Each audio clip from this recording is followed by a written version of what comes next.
Inherent Vice tells the story of Doc, a man who was roped into an investigation regarding his ex-girlfriend and a real estate tycoon in the 1970s. And I certainly have to say that while the film presents to you a great degree of professionality and in fact entertainment, at the same time there is still so much more to be desired. We can certainly witness director Paul Thomas Anderson create a great atmosphere around the film. In fact, the very environment within which the film occurs is similar to the noirish 1970s that we are familiar with, furthermore creating a great amount of energy that really pops on screen. And we get to witness several themes be introduced into the film relating to drugs and in fact cult, but unfortunately these themes are merely an undercurrent, not really emphasizing any particular point, rather existing within the universe of the film itself. And from a drug-related perspective, one could witness the film as a bad trip, considering the exemplification of things that are out of the ordinary. Each of these events is chronicled through the journey of our lead character, Doc, a character with a poignant essence about him, someone whose motivation we can certainly understand and in fact relate to with regards to the fact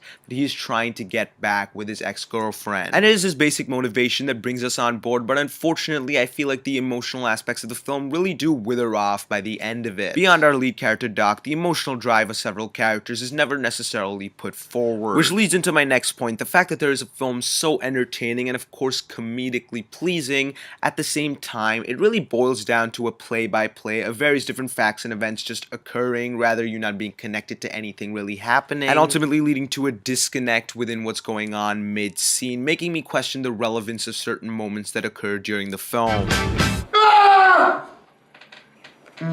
And while from a technical and performance-based perspective, certain scenes are in fact so beautiful to witness and some of the most exemplary I've seen all year, at the same time, within the grander scheme of things, they seem to hold little to no stead. All this leading to Inherent Vice being a film that I can certainly praise for its filmmaking technique and its script as well, but something I felt little to nothing for emotionally. It's a strange case of the sum of its parts being far greater in fact than the aggregate sum, because this film almost amounted to nothing by the end of it. Yet somehow, despite a lack of cohesiveness and connectivity within the film, in fact, it really manages to provide you with a basic entertaining story. Moto panakeku.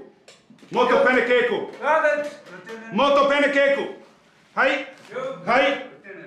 It's certainly a film that strives for thematic depth, but at the same time has to sacrifice the emotional depth in order to achieve its initial ambition. Ultimately, Inherent Vice is a film with a beautifully realized atmosphere, tone, and environment with an interesting and intriguing set of characters. Characters, most of whom I believe did not get the justice that they deserved in terms of their exposure to the story, their relevance to the story, and their emotionality. Still somehow using the characters to provide an incredibly entertaining and hilarious piece, something I certainly believe is worth witnessing at least once.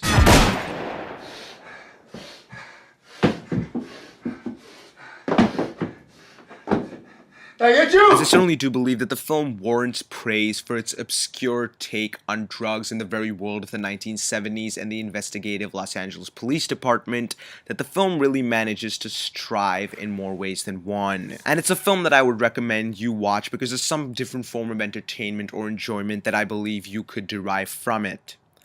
I'm going to give Inherent Vice a yes. What a wonderful world this would be. Coming just in time for Christmas.